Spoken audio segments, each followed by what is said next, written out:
ভগবানের পা ধরে আপনি যদি কাঁদেন, ভগবানেরও ভেতরে ইচ্ছা হয় যে ভক্তের পা ধরে কাঁদলে কেমন আনন্দ হয় একবার দেখব।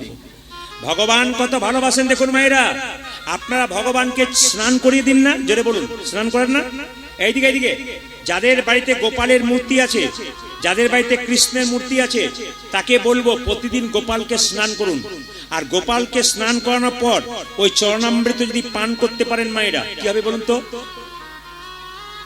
পাপ দূর হবে।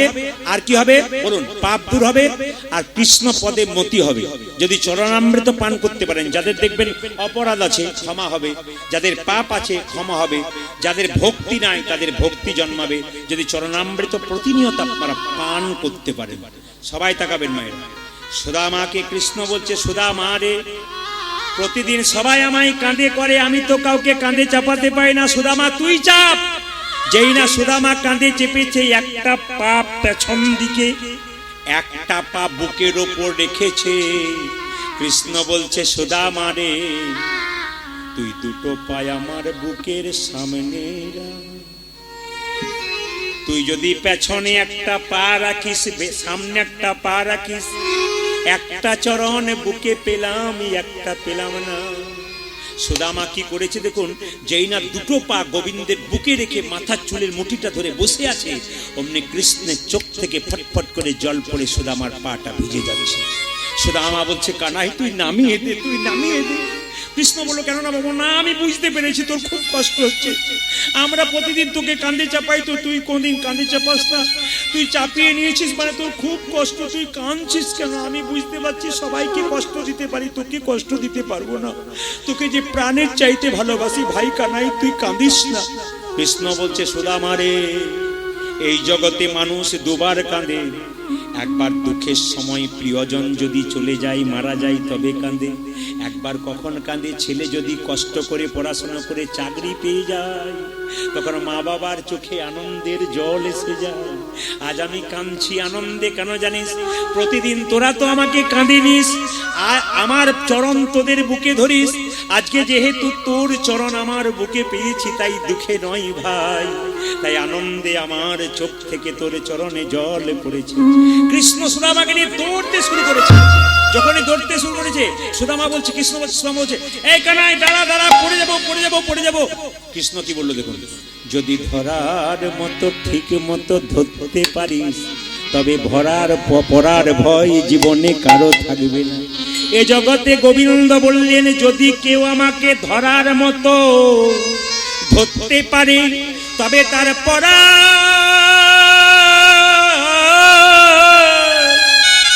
তবে তার জীবনে পড়ার ভয় থাকে না।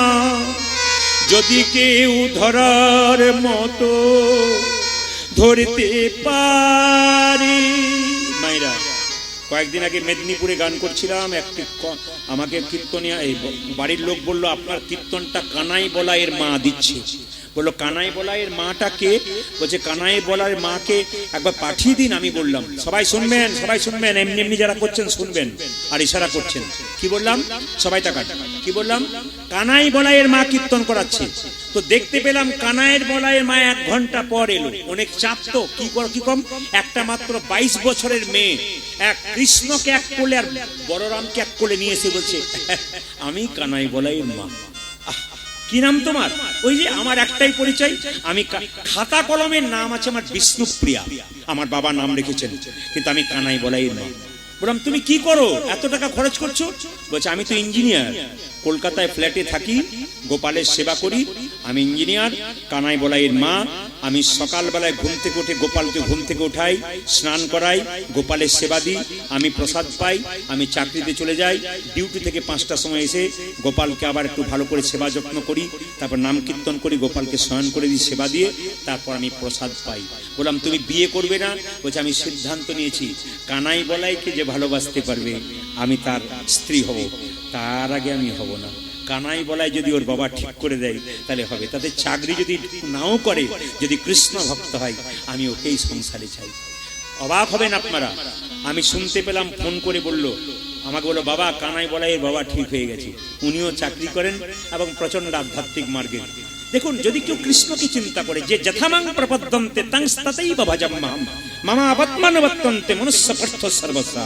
মানে কি মায়েরা, ভগবান নিজের মুখে বলছেন যে আমাকে যেমন ভাবে ভালোবাসে আমি তাকে তেমন ভাবে ভালোবাসি। এই যে কীর্তন শুনতে এসছেন, কেউ যদি গল্প করেন, অন্যদিকে তাকান, এদিক ওদিক করেন, চঞ্চলতা করেন, আপনি তো দুর্যোধনের দলের লোক। কেন?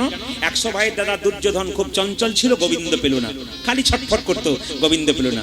আর যুধিষ্ঠির, পঞ্চপাণ্ডবের দাদা যুধিষ্ঠির, উনি স্থির ছিলেন, উনি গোবিন্দ পেলেন। ওই জন্য কীর্তন শুনতে শুনতে দেখবেন যে মায়েরা, যে বাবারা খুব স্থির থাকেন, ওদের গোবিন্দের কৃপা আছে। আর দেখবেন কোনো আসলে কোনো পুরুষ মানুষ দেখবেন ছটফট করছে, এখানে বসছে ওখানে বসছে, ভালো করে খবর নেন, ও সংসারে কোনো উন্নতি হয়নি। আর যে পুরুষ দেখবেন স্থির, খুব ঠান্ডা মাথার মানুষ, যে নারী দেখবেন খুব ঠান্ডা মাথার মানুষ, খুব কৃষ্ণ ভক্ত, এদের কৃপা হয়। আমি আপনাদের বলে যাই, 365 দিনে 300 দিন শুধু পশ্চিমবাংলা জেলাতে নাই, আমি প্রত্যেকটি রাজ্যে রাজ্যে আছি, আমি বিদেশে আছি, প্রত্যেক জায়গাতে দেখছি, ঘুরছি ফিরছি, খালি দেখতে পাচ্ছি বাড়ি বাড়ি কৃষ্ণ ভক্ত তৈরি হয়ে গেছে। আমি দক্ষিণ চব্বিশ পরগনায় মৌখালিতে এসে আপনাদের সামনে নিবেদন করব, বাড়ি বাড়ি কৃষ্ণ ভক্ত হয়ে যান, একাদশী করুন। মুসলিম সমাজে 12 মাসে 24টা, দেখুন মুসলিম সমাজে এই তো চলছে কি বলুন তো, রমজান মাস, ওনারা রোজা করছেন, ভোর 4টে থেকে সন্ধ্যে 6টা পর্যন্ত ওনারা জল খাওয়া তো দূরের কথা, থুতু পর্যন্ত গেলে না। আর আমাদের 12 মাসে 24টা একাদশী, ওই একাদশী করতে আমাদের লজ্জা হয়। অনেকে আবার কিছু মনে করবেন না, আমি চেন্নাই গিয়েছিলাম 10 বছর আগে চিকিৎসার জন্য, একজন মুসলিম ডাক্তারকে দেখালাম, তখন ওনার রোজা চলছিল, উনি বললেন আপনাকে একটা কথা বলবো, বলুন। আমি আধ ঘন্টা সময় নেবো, এই পেশেন্টগুলো দেখলাম, এরপরে আপনি করবেন, আমি আসি। উনি এলেন, বললাম এত দেরি হলো কেন? বলছে আমাদের রোজার ব্যাপার ছিল, আমি রোজা করলাম, তারপর নামাজ টামাজ করে তারপরে এলাম। আমি বললাম আপনি ইংল্যান্ড আমেরিকা ফেরত ডাক্তার, আপনি রোজা রাখেন? বলে কেন রাখবো না, ছোট থেকে আমার মা বাবা শিখিয়ে দিয়েছে রোজা রাখতে হয়, ধর্ম করতে হয়। সবচাইতে লজ্জা এবং ঘৃণার ব্যাপার কোনটা বলুন তো? আমাদের সমাজে কেউ যদি একটু চাকরি পেয়ে যায়, ওকে যদি জিজ্ঞেস করেন আপনি একাদশী করেন না, ও দেখবেন বলবে ও সব আবার আমরা করি নাকি, ওসব মা কাকিমারা করে। এইটাই সবচাইতে লজ্জার ব্যাপার। এই ঘৃণাটা কবে শেষ হবে? এই লজ্জা হিন্দু ধর্মে কবে শেষ হবে? একটা চাকরি পাওয়ার পর আপনি যদি বলেন যে কীর্তন শুনতে যাবেন না, বাবা বলে কি আমি যাবো না যাবো আমার পার্সোনাল ব্যাপার, আমাকে বলবার এরকম ঠাস করে বলে দেবে। আর অপমানটা এই জন্য হচ্ছে, আমাদের পা থেকে মাটি সরে যাচ্ছে এই কারণে। আরে ভাই, তুমি করতে পারবে না, শ্রদ্ধা করো। তুমি হরিনাম করতে পারবে না, তুমি হরিনামে সহযোগিতা করতে পারবে না, সম্মান দাও, ভালোবাসতে শেখো। এমন কিছু কাজ করো না তোমার জন্য হিন্দু সনাতন ধর্মটা নষ্ট হয়ে যাবে। অন্যান্য জাতির মানুষ নিজের ধর্ম রক্ষা করার জন্য কত কাজ করছে, আর তুমি কি করে বেড়াচ্ছ? এগুলো হিন্দু ধর্মের কুলাঙ্গার, যারা এরকম করে বেড়ায়, ধর্ম হচ্ছে অথচ ধর্মের বিরুদ্ধে যাচ্ছে, এরা তো কুলাঙ্গার। এদের দিকে তাকালে হবে না। আমি মায়েদেরকে বলবো, অনেক মা কালকে আমাকে বাড়ি করে বলেছেন যে বাবা তুলসীর মালার কথা আপনি বললেন, তুলসীর মালা পড়লে পাশের বাড়ির মেয়েরা ঠাট্টা করে। আমার হাই রে, কোন বংশ থেকে এসছে এরা কিছু বলতে? আপনি মালা পড়তে পারবেন না, যে মালা পড়ে তাকে সম্মান দিন। আপনি নিরামিষ খেতে পারবেন না, যে করে তাকে সম্মান দিন, বরং তাকে বলুন যে আপনি করুন, আমার অসুবিধা হচ্ছে আপনি করুন, এই সাহায্যটা করুন। কীর্তন হচ্ছে, এখানে নাম গান হচ্ছে, যারা করছেন এত কষ্ট করে তাদেরকে উৎসাহ যোগান, অন্তত বলুন যে আপনারা করুন, আমি পারলাম না আপনারা করুন, এটা বলতে শিখুন। এরকম কুলাঙ্গারের মতো কাজ করবেন না যে হরিনাম হচ্ছে তার পেছনে লেগে যাব। এই লজ্জায় ধিক্কার, এদের জন্য ধ্বংস হবে হিন্দু সনাতন ধর্ম। তাই বারবার বলবো, যদি এরকম কোন লোক থাকে এদের দিকে তাকাবেন না। হাতি যাবে বাজার, কুত্তা ভুকে হাজার। গ্রামে যখন হাতি ঢোকে দেখবেন, মাউত যখন হাতি নিয়ে আসে, দেখবেন গ্রামে কেন হাতি বেড়াতে আসে না, লোক নিয়ে আসে না হাতি, সবাই দেখবেন ধান দেয়, চাল দেয়, কত কিছু করে, সবাই প্রণাম করে। একজনের সহ্য হয় না, কুকুরগুলো। হরিনাম ভালো জিনিস, সবার সহ্য হবে, কাদের সহ্য হবে না? হিন্দু ধর্মের কুলাঙ্গার যেগুলো, তাদের সহ্য হবে না। কারণ বলুন তো, ওদের তো সব ভালো লাগবে না। ওরা যত তাড়াতাড়ি বন্ধ করাতে পারে, মাইক বাজালে নাকি কষ্ট হয়, খারাপ হয়, এরকম লোক আছে। আমাদের দিকে দেখেছি, কীর্তন হচ্ছে, পাশের বাড়ির লোক হচ্ছে, যত মাইকটা আমার দরজাতে দিয়ে দিয়েছে, বন্ধ বন্ধ, অন্যদিকে দেখি। আমরা কোথায় যাব? রাস্তা আছে কি? বারবার চিন্তা ভাবনা করবেন। প্রদীপ বাবুর কথাগুলো যেগুলো বলে গেলাম, এমন একটা দিন আসবে আর রাস্তা খুঁজে পাবেন না, পালাবার। বারবার বলে গেলাম, যদি নিজেকে সচেতন না হন, সব ধর্মকে সম্মান দিন, সবাইকে ভালোবাসতে শিখুন, সব ধর্মের মানুষকে সম্মান দিন, নিজের ধর্মকে নিচু করবেন না, আর নিজের ধর্মীয় মানুষকে কোনোদিন অপমান করবেন না।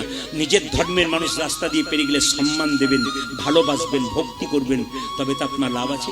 কেউ যদি ধর্ম করে অন্যায় করছে, আপনার দেখার লাভ নেই, উনি অন্যায় করছেন, উনি বুঝবেন, আপনার কি গেল? উনি আলতা খেয়েছে, পাড়া খেয়েছে, ওনার শরীরে ঘা হবে, উনি বুঝবেন, সম্মান দেবেন।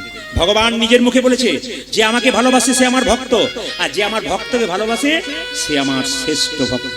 সবাই লক্ষ্য করুন মায়েরা, কৃষ্ণ সুদামাকে নিয়ে চললো কোথায়?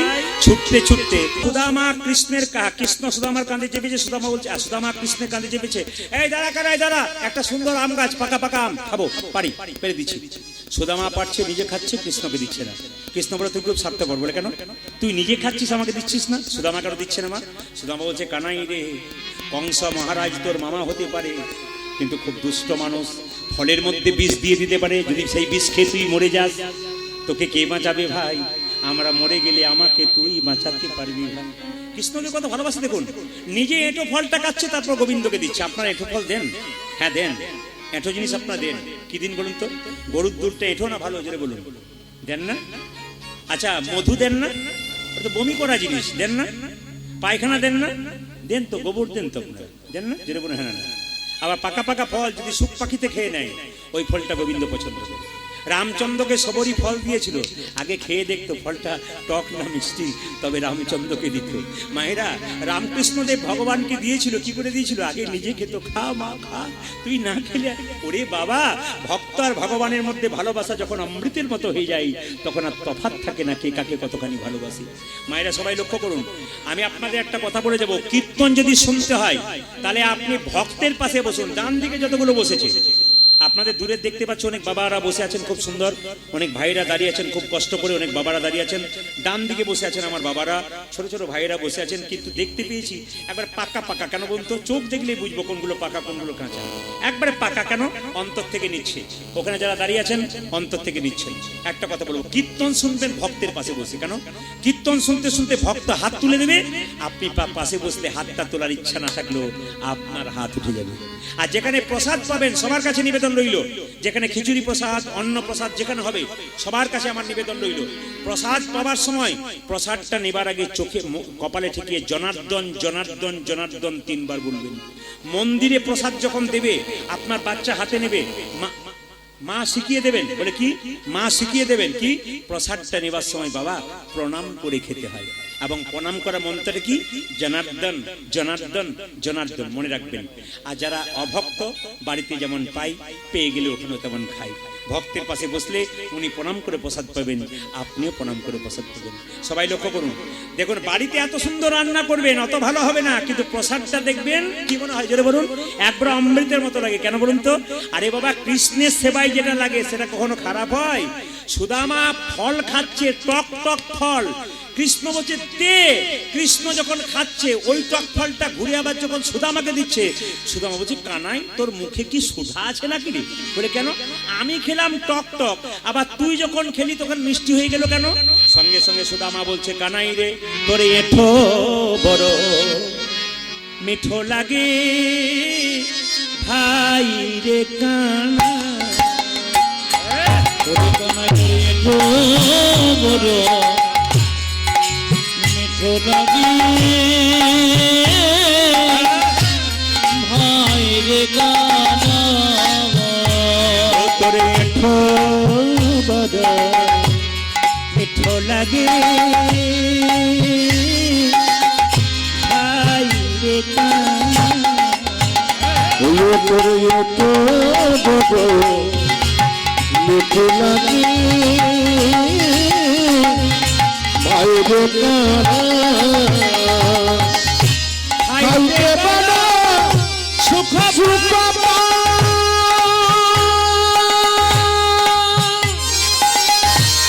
তাই তোরে তোর এত খাইতে পারো সুখ পাই, তাই তো তোর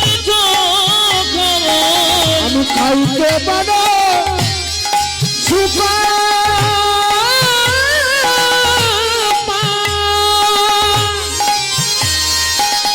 তাই তোরে তোর এত খাইতে পারো সুখ পাই, তাই তো তোর না জানি কি তোর সুধা আছে, জানি কি তোর সুধা আছে, না জানি কি তোর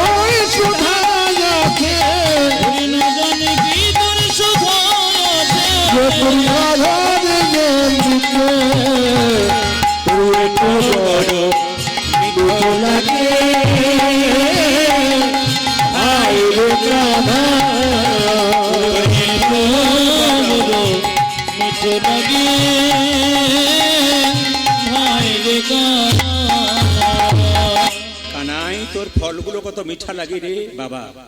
কৃষ্ণ চলে গেল দ্বারকায়, এই মথুরায় গেল কংসকে ধ্বংস করার জন্য। বাবা এতজন কীর্তন শুনতে এসছেন, একজন হাত তুলে বললে খুশি হব। কৃষ্ণ যখন কংসকে মারবার জন্য মথুরায় গেল, একজন বলুন তো বাবারা মায়েরা যারা আছেন, যে কৃষ্ণ কংসকে কি দিয়ে মেরেছিল বলতে পারবেন? কি দিয়ে মেরেছিল? ভাগবতে লেখা আছে, কিন্তু কি দিয়ে মেরেছিল বলুন তো? আপনারা অনেকেই দক্ষিণ চব্বিশ পরগনাতে বলেন তত্ত্ব তত্ত্ব, ঠিক কথা, কিন্তু বলুন তো কৃষ্ণ যে, হ্যাঁ বাহ, খুব সুন্দর খুব সুন্দর, দারুণ দারুণ দাদা, কিন্তু দারুণ বলেছেন। আসলে কি বলুন তো, ভক্ত যারা হয় উনি কিন্তু চটিটা হাতে নিয়ে নিয়ে ঘুরতে ঘুরতে এখানেই বসলেন। কেন বসলেন বলুন তো? আস্বাদনটা করব কাছে গিয়ে, যেন জায়গা ঠিক পাই, কষ্ট করে এলেন। উনি উত্তর দিয়েছেন, কৃষ্ণ কংসকে মারেনি, খালি ঘুষি মারার ভান করেছিল, ওতেই মরে গিয়েছিল, হার্ট অ্যাটাক। বুঝতে পারছেন কৃষ্ণের ক্ষমতা? 7 দিন ধরে গিরি গোবর্ধন ধরেছিল কোথায় যেটা বলুন? করিয়াঙ্গুলি। কৃষ্ণের কত ক্ষমতা! এই কৃষ্ণ যখন চলে গেল মায়েরা কোথায় জানেন? একবারে কংসকে ধ্বংস করার জন্য। তখন ছোট্ট সুদামা কেঁদে কেঁদে মাকে বলে, মা আমি খাবো না, আমার কানাই ভাইকে এনে দাও, এ খেয়ে নে শরীর খারাপ হবে, না খাবো না আমার কানাই ভাইকে। সুদামার বাবা বাবাকে বারবার বলছে, শুনছো? সুদামার মা বলছে, শুনছো তোমার ছেলে আর বাঁচবে না। করে কেন? ও তো খাচ্ছেই না। আরে কৃষ্ণ চলে গেছে মথুরায় কংসকে ধ্বংস করবার জন্য, ও তো না খেয়ে মরে যাবে। দেখো তোমার সুদামা কি করে বেড়াচ্ছে।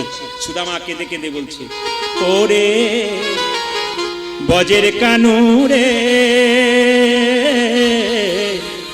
কোন দুঃখে তুই রাজা হলি মথুরাপুরী। উলধ্বনি ব্রজে কান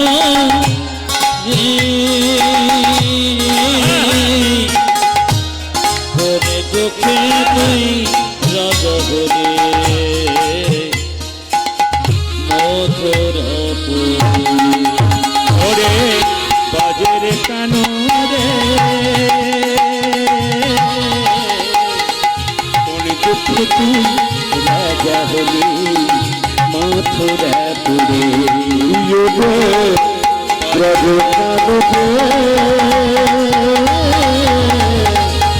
কোন দুঃখে তো রাজা বলে মথুরাপুরী।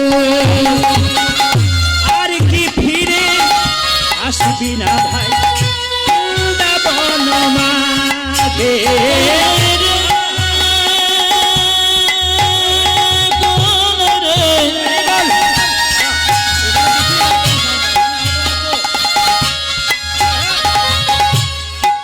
পুরী কানাই রে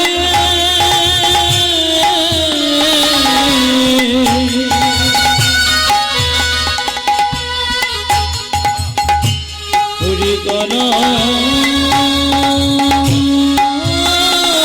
রে, আর কি ফিরে আসবি না বৃন্দাবনে মাঝে। ও যে আর কি ফিরে আসবি না ভাই বৃন্দাবন মাঝে। আর কি ভিজে আসবি না বৃন্দাবনে ওরে বজের কানুরে, কোন দুঃখে তুই রাজা হলি মথুরাপুরী। ওরে বলে কেন ওরে দুঃখে তুই রাজা বলে মথুরাপুরী।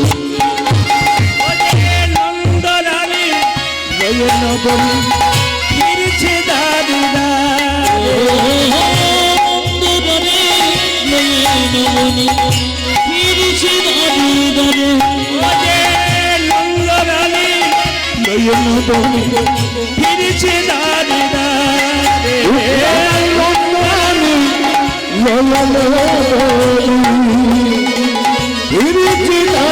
দাদু। ওরে নন্দ পিতা চলেছি ছিলা প্রাণীতে জীবার তরে। নন্দ পিতা জেনেছে চিতা প্রাণীতে জীবারি করে। ও যে নন্দ পিতা চলেছি ছিলা প্রাণীতে জীবার তরে। নন্দ পিতা ঝুলেছে চিতা প্রাণীকে জুগার করে বজরে কোন দুঃখে তুই রাজা হলি মথুরাপুরে ওরে তোরে কানু কোন দুঃখে তুই রাজা হলি মথুরাপুরে উদয় কোন দুঃখেতে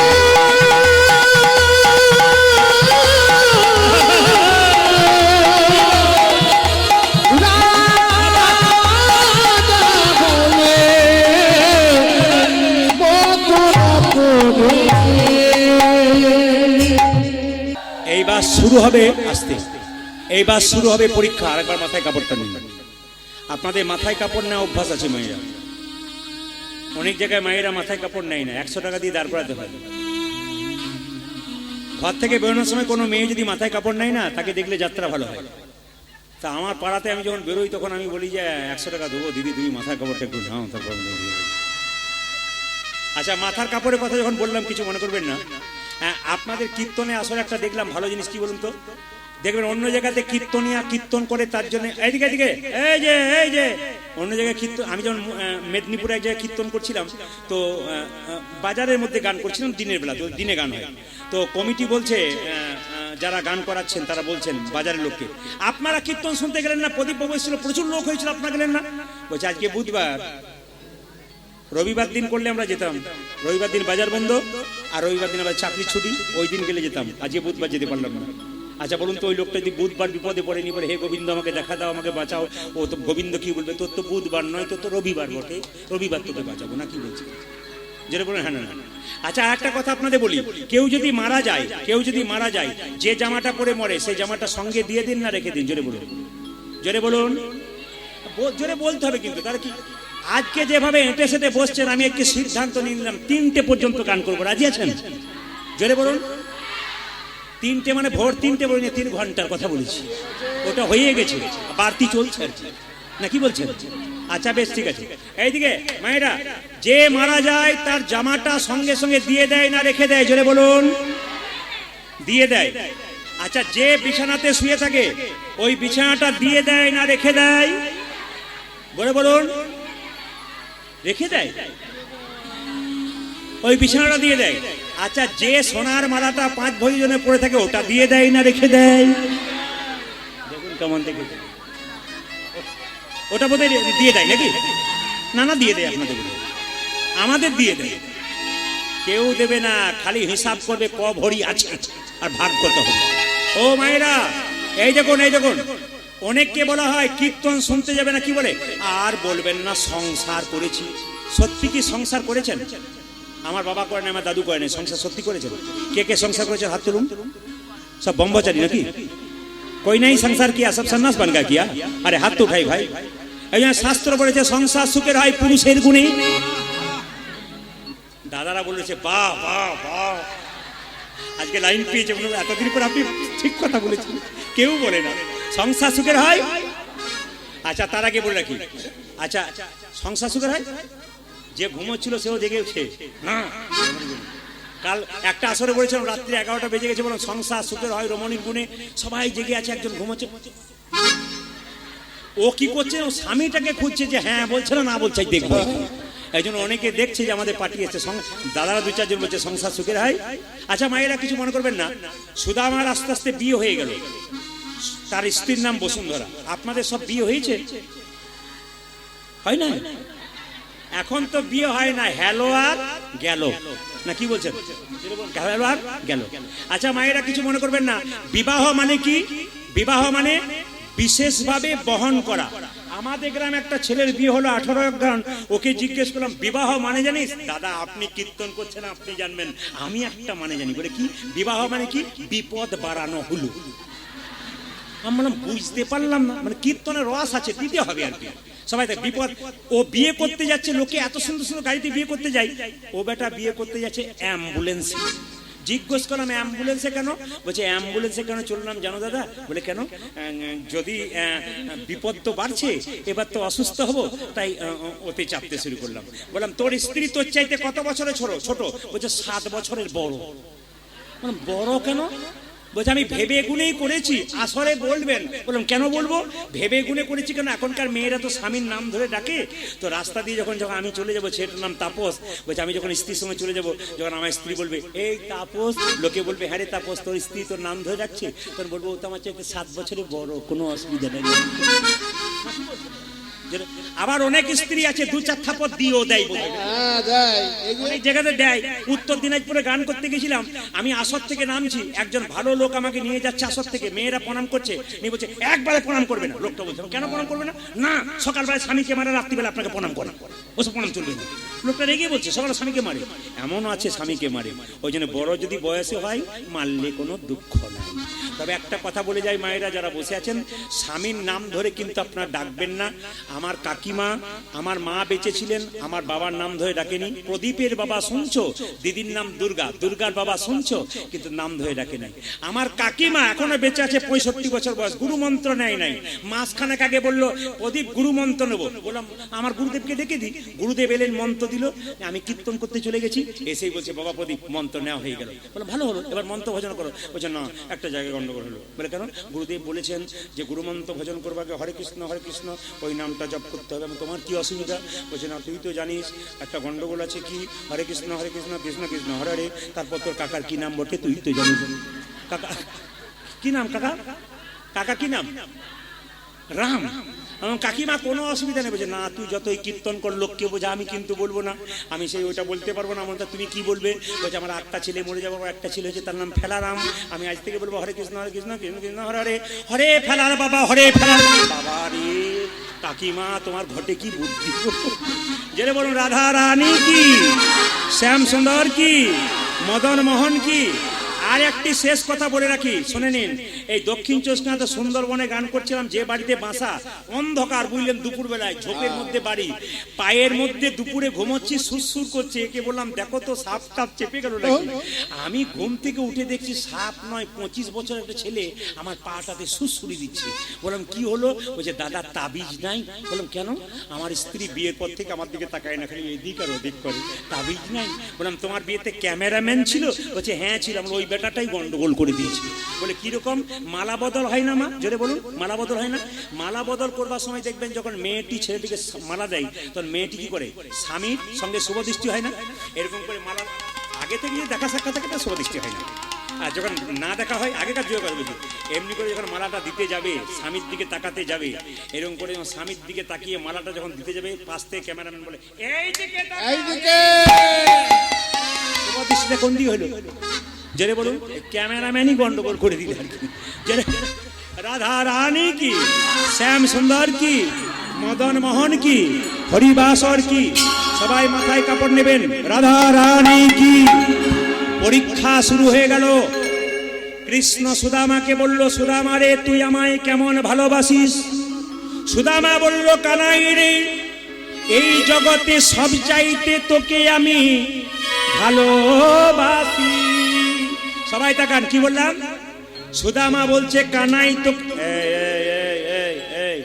এমনি বললে হবে না রে সুদামা, আমার মাথায় হাত দিয়ে বল তুই আমায় ভালোবাসিস। সুদামা বলে উঠলো, কানাই তোর মাথায় হাত দিয়ে কথা দিলাম, তোর যে আমি প্রাণ দিয়ে দিতে পারি। সুদামা তুই যদি প্রাণ দিতে পারিস, তবে তুই চুরি করতে পারবি না। কেন? চুরি আমি করতে পারবো না। কি চুরি করব? গরুমা সকালবেলায় নাড়ু তৈরি করে রান্নাঘরে রেখেছে, 4টা নাড়ু চুরি করে এনে দে। যদি গুরুমা দেখতে পায়, বলে গুরুমা তো স্নান করতে গেছে, গুরু বাবা পুজো করছে, না দেখতে পাবে না, তুই যা না। দেখ ভাই, আমি তো পাহারাদার রইলাম, তোর কি চিন্তা? সুদামা একটা একটা করে যখন নাড়ু এনে দিচ্ছে, যেই না কৃষ্ণের হাতে দিয়েছে, সবাই তাকান, অমনি গুরুমা স্নান করে এসেছে, আর কৃষ্ণ সঙ্গে সঙ্গে বলছে, গুরুমা তাকিয়ে দেখো কে চুরি করছে, তুমি আমাকে চোর বলো, যে করে আমার আস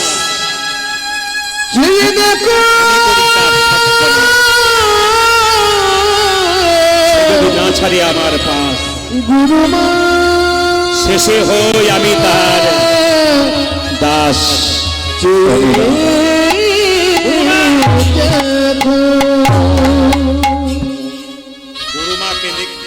গুরুমা কেঁদে কেঁদে বলল, সুদামা, আমার 5 বছরে মধুমঙ্গল জলে ডুবে মরে গেছে, তোকে দেখার পর মধুমঙ্গলের মতো আমি তোকে ভালোবেসেছিলাম বাবা, তুই চুরি করলি, বেরিয়ে যা তুই হতভাগা, তুই আমার সঙ্গে বিশ্বাসঘাতকতা করলি। গুরু বাবা পুজো করতে করতে ছুটে এসে বলল, আমি জানি আমার সুদামা চুরি করতে পারে না, বল তোকে কে চুরি করতে বলেছে? কৃষ্ণ ইশারা করে বলছে, আমাকে বল। কৃষ্ণ ইশারা করছে, আমাকে বল, আমি তোকে চুরি করতে বললাম, আমাকে বল না, আমাকে দেখিয়ে দে। সুদামা কত ভালোবাসে কৃষ্ণকে, দেখুন। হ্যাঁ রে সুদা, কৃষ্ণকে কানে কানে বলছে, কৃষ্ণ এখন যে তোর নামটা আমি দিয়ে দিই, গুরু বাবা যদি গুরুমা তোকে এখান থেকে তাড়িয়ে দেয়, আমরা কাকে নিয়ে বাস করবো? আমি চলে যাই ক্ষতি নাই, কিন্তু তোকে অপমান আমি সহ্য করতে পারবো না।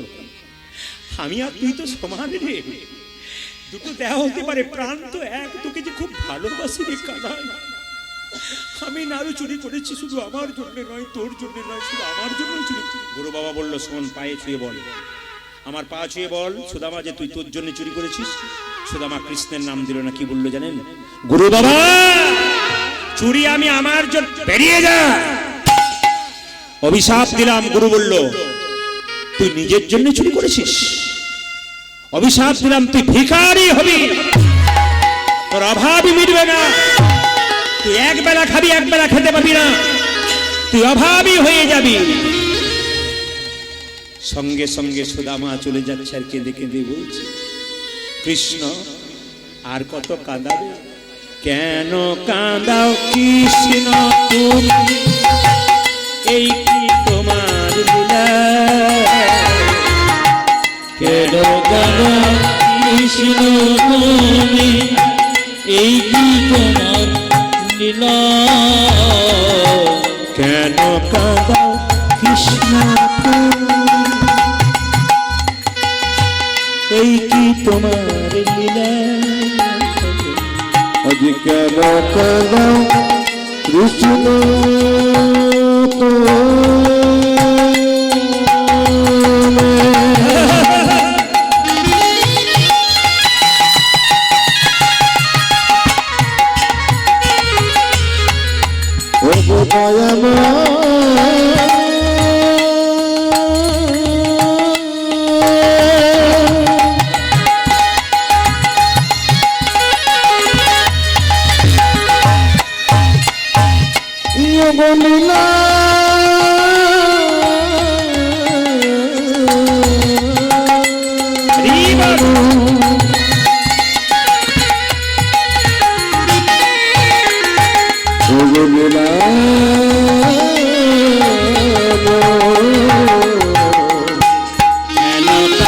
কৃষ্ণ তুমি, এই কি তোমার লীলা? কেন কাঁদাও কৃষ্ণ তুমি, এই কি তোমার লীলা? যে জন কাঁদে কাঁদাও তারে, এই কি তোমার? যে জন কাঁদে কাঁদাও তারে, এই কি তোমার লীলা? ও যে জন কাঁদে কাঁদাও তারে, এই কি তোমার? সংসারে যে জনে কাঁদে কাঁদাও তারে, এই কি তোমার কালা? বাড়িতে গিয়ে মায়েরা, তার স্ত্রী এত ভক্তিমতী, একবেলা খায় একবেলা খায় না, তবু নাম ছাড়ে না। ভগবান পরীক্ষা করে দেখে, তোমাকে অভাব দিয়ে তুমি আমার ছেড়ে দিচ্ছ কিনা। মায়েরা, সম্পদ নয়, বিপদে ভগবানকে ডাকবেন, সম্পদে নয় গো। টাকার উপরে যে মহাপুরুষের ছবি থাকে তার নাম কি? জোরে বলুন, মহাত্মা গান্ধী। তিনি ছিলেন এলাহাবাদ কোর্টের ব্যারিস্টার। সকালবেলায় ঘুম থেকে উঠে গীতা পড়তেন, আর গীতা পড়তে পড়তে বলতেন, মা তুমি আমাকে সম্পদ দিও না, আমাকে বিপদ দাও। সম্পদ দিলে তোমাকে ভুলে যাব, বিপদ দিলে তোমাকে মনে করতে পারবো।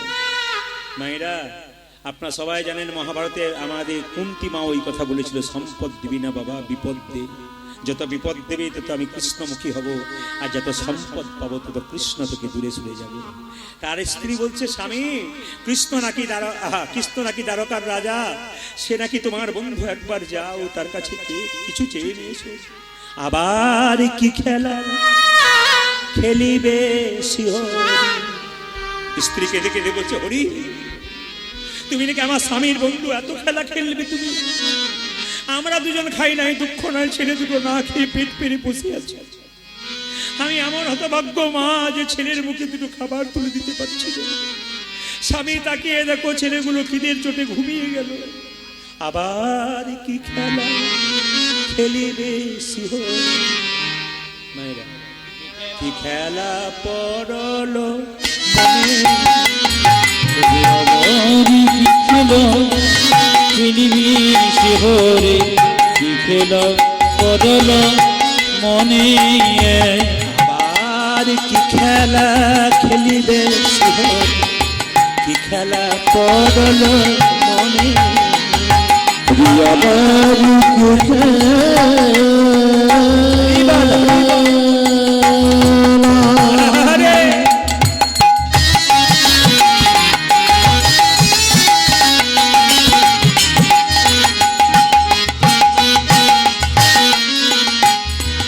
খেলিবে চিররে, কি খেলা পদম লীলাময় তুমি অবশ্যই হরি লীলা বুঝিব কেমনে। লীলাময় হরি অবশ্যই হরি লীলা বুঝিব মনে। লীলাময় তুমি অবশ্যই হরি লীলা বুঝিব কেমনে। লীলা মতরে লীলা বুঝিব কেমনে। আবার কি খেলা খেলিবে শিহরে, কি খেলা পড়ল মনে। আর কি খেলা খেলিবে শিহরে, কি খেলা পড়ল মনে। খেলা পদম পদে খেলা পড়ল মনে। আমি দ্বারকার রাজা কৃষ্ণের কাছে যাব না। আমি যাব না। আমি প্রতিজ্ঞা করেছি, আমি না খেয়ে মরে যাব, কৃষ্ণের কাছে হাত পাতবো না। এই দিদা সুদামা প্রতিজ্ঞা করেছিল কৃষ্ণের কাছে, আমাকে অভাবী হতে হবে, আমি ভিখারি হব। কৃষ্ণ তোকে কথা দিলাম, আমি কোনো টাকার জন্য পয়সার জন্য তোর কাছে হাত পাতবো না। তুই আমার প্রিয় বন্ধু হতে পারিস, আমি না খেয়ে মরে যাব। একদিন শুনতে পাবি সুদামা না খেয়ে মরে গেছে, তবু কৃষ্ণের কাছে হাত পাতে না। স্বামী একবার যাও, বলো না তুমি যেতে আমি কৃষ্ণের কাছে কিছু চাইতে পারবো না। স্ত্রী খুব চালাক, কি বললো জানেন? কিছু চাইতে হবে না, বন্ধুর সঙ্গে বন্ধুত্ব, বহুদিন পর দেখা হবে। স্বামী বলে উঠলো, এটা তুমি একটা ভালো কথা বলেছো, দেখা তো হবে বহুদিন পরে। আচ্ছা আচ্ছা বসুন্ধরা, আমার এদিকে দেখান, বসুন্ধরা আমি যে যাবো আমার বন্ধুর কাছে, কিছু নিয়ে যেতে হয়। বন্ধু যদি বন্ধুর কাছে যায় কিছু নিয়ে যেতে হয় না? তা আমার বন্ধু চিড়ের নাড়ু খেতে ভালোবাসে, তুমি চিড়ের নাড়ু আনতে পারবে? মায়েরা, সুদামার স্ত্রী বসুন্ধরা গ্রামে গ্রামে ভিক্ষা করে 4 বাড়ি থেকে 4 মুষ্টি চিড়ে আনলো। কিন্তু মায়েরা কি পেলো জানেন?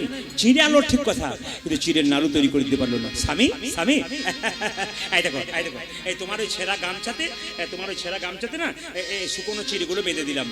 বন্ধু যদি জিজ্ঞেস করে কি এনেছিস দেবে, আর না জিজ্ঞেস করে বগল দাবা করে রাখবে। সুদামা বলছে, শোনো বসুন্ধরা, আমার বন্ধুকে কতজন সোনার থালায় রূপোর থালায় পায়েস দেয়, আমি শুকনো চিড়ে দেবো কি করে?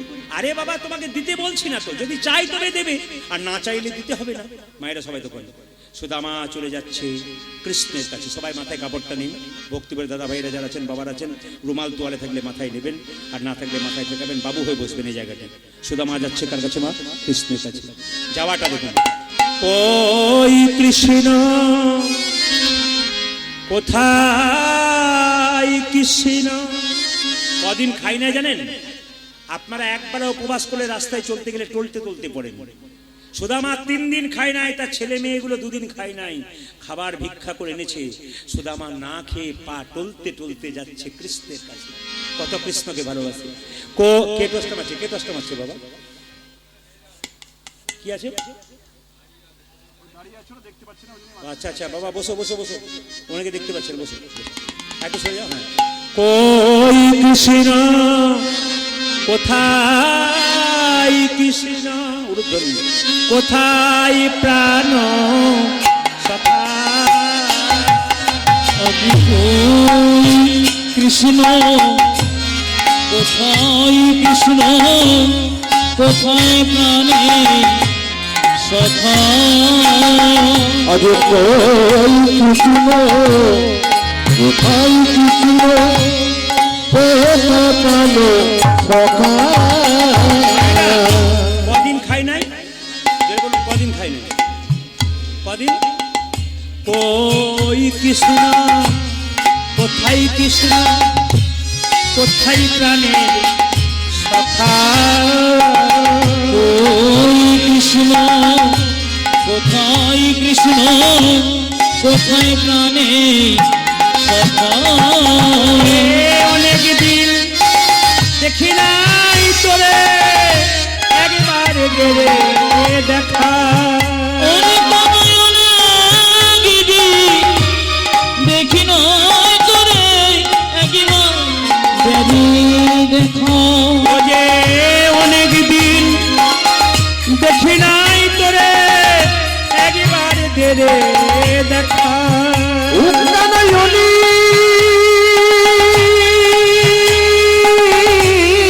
দিদি দেখি নাই তোরে একবার দেখা ওই কৃষ্ণ কোথায় কৃষ্ণ কোথায় প্রাণের সখা আজ কই কৃষ্ণ কোথায় কৃষ্ণ কোথায় প্রাণে সুদামার পায়ে কাটা ফুটেছে মা 3 দিন খাই নাই সবাই শুনবেন মন দিয়ে সুদামার পায়ে কাটা ফুটেছে সুদামার পা থেকে গড়গড় করে রক্ত বেরোচ্ছে কৃষ্ণ দ্বারকা সিংহাসনে বসে আছে রুক্মিণী সত্যভামা কৃষ্ণের পাটা ধুয়ে দিচ্ছে আর দেখছে কৃষ্ণের পা থেকে গড়গড় করে রক্ত বেরোচ্ছে রুক্মিণী সত্যভামা জিজ্ঞেস করছে স্বামী তুমি সিংহাসনে বসে আছো তোমার পা থেকে রক্ত বেরোচ্ছে কেন কৃষ্ণ বলছে শোনো রুক্মিণী শোনো সত্যভামা ভক্ত যখন আমাকে ডাকে সে যত না কষ্ট পায় তার চাইতে বেশি ভগবান কষ্ট পায়। হরিদাসকে 22 বাজারে বেত্রাঘাত করা হয়েছিল হরিদাস যত না কষ্ট পেয়েছিল তার চাইতে বেশি কষ্ট পেয়েছিল মহাপ্রভু কেন হরিদাসকে বারবার বলেছিল আমার কোলে আয় হরিদাস যখন আসছিল আমি যখন বলি তখন বারবার নিজের গাটাকে খুলে বলেছিল দেখ তোর জন্য আমার কত কষ্ট হচ্ছে গোটা শরীরে আমার চাবুকের চিহ্ন তোর জন্য আমি কত কষ্ট পেয়েছি সেই জন্য আপনি বারবার বলে রাখলাম সবাইকে ভক্ত যদি কীর্তন শুনে ভগবানের নাম করে তুলসীর মালা পড়ে আমি বলবো কেউ ঠাট্টা করবেন না যদি ঠাট্টা করেন তাহলে বুঝবেন আপনি ওনাকে ঠাট্টা করছেন না আপনি কৃষ্ণকে ঠাট্টা করছেন যখনই ভক্তকে অপমান করবেন মালা তিলকের জন্য বা কোনো কাজের জন্য বুঝে নেবেন আপনি কৃষ্ণকে অপমান করছেন কারণ আকবরের রাজসভাতে একজন খুব কালো ঘুটঘুটে লোক প্রবেশ করেছিল দেখতে খুব কুৎসিত রাজসভা সবাই হেসে দিয়েছিল হা হা করে সঙ্গে সঙ্গে লোকটি কি সুন্দর উত্তর দিয়েছিল জানেন মহারাজ আমাকে দেখে হাসলেন না আমার বানানেওয়ালাকে দেখে হাসলেন আমাকে দেখে হাসলেন না আমার বানানেওয়ালাকে দেখে হাসলেন আমার কি দোষ উনি তো বানিয়ে দিয়েছেন আমাকে হাসার কোনো কারণ আছে আপনি বুদ্ধিমান ব্যক্তি মহারাজ আকবর আপনি আমাকে দেখে হাসলেন উনি তো বানানো আমাকে বানিয়েছে আপনার হাসার কি দরকার ওনাকে দেখে আপনি হাসছেন তো সবাই নিবেদন রইল ভাইরা সুদামা যখন চলে যাচ্ছে রক্ত গড়গড় করে পা থেকে পড়ছে রুক্মিণী সত্যভামাকে কৃষ্ণ বলছে আমার বন্ধু আসছে আমি জানি আমার বন্ধু আসছে বলে এত কষ্ট পাচ্ছে সুদামা কিভাবে যাচ্ছে দেখুন একে তো 3 দিন খায় নাই পায়ে কাঁটাটা ফুটে গেছে কোনো বের করেছে আর কিভাবে যাচ্ছে দেখুন কই কৃষ্ণ কোথায় কৃষ্ণ কোথায় প্রাণ আজ কই কৃষ্ণ কোথায় কৃষ্ণ কোথায় প্রাণে সখা কই কৃষ্ণ কোথায় কৃষ্ণ কোথায় কালো সখা আমি অনেক দিন দেখি না তোরে একবার যদি দেখো